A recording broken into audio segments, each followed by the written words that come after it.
আল্লাহ নবী সাল্লাল্লাহু আলাইহি সাল্লাম বলতেছেন, পাহাড়ের গতি পানির গতিকে তোমরা থামায়ও না। এই বিশ্ববিদ্যালয় ছাত্র পড়ছে ওইটা, যদি না পড়ে থাকো যমুনা ব্রিজ ভেঙে দাও, পদ্মা ব্রিজ করো না। আর ফারাক্কার বাঁধ আমাদের ভাঙতে হবে না, কোন একদিন ভারত সরকারের ফারাক্কা বাঁধ ভেঙে দিবে।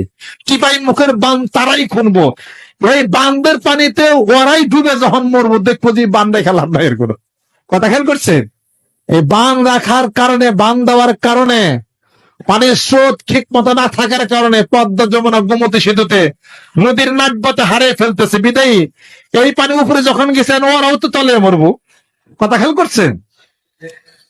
অতএব কোন ব্রিজ চলবে না, বরাক টিপাই আর হলো ফারাক্কা ওরাই ভাঙবো, চিন্তা করেন না, ওরাই ভাঙবো, ওরাই ভাঙবে কোন একদিন। কাজে তার আগে আমাকে ওই সমস্ত সেতু মেতু করেন না, পত্রিকার মধ্যে আমার কথাগুলো লিখে দেন, হাদিস শরীফ মানেন, পাহাড়ের গতি থামায়ও না, পানির গতি থামায়ও না। মক্কাতুল মুকাররমায় মরুভূমির দেশ, যেরকম ঠিক কিনা, চিন্তা নাই, ওরা নৌকা বাইচ দিব, নৌকা বাইচ হবে, মক্কা মদিনায় নৌকা বাইচ হবে, দেখেন পত্রিকার মধ্যে উঠবে।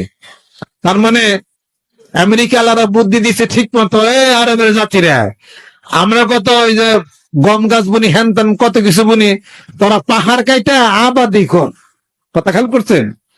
আর সৌদি আরবে পাহাড় কাটা আবার শুরু করছে।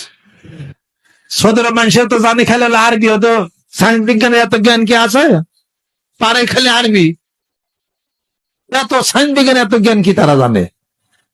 পাহাড় কাটা শুরু করছে আর আবাদ শুরু করছে, পাহাড় কাটা শুরু করবে, আবার শুরু করবে, এমন খরার খরা হইব, এক নম্বরে এমন বৃষ্টির বৃষ্টি হইব, নৌকা মাছ চলবো, তো ওদের দেশের ভারসাম্যতা নষ্ট হয়ে যাবে। অত কোনো পাহাড় কাটা চলবে না।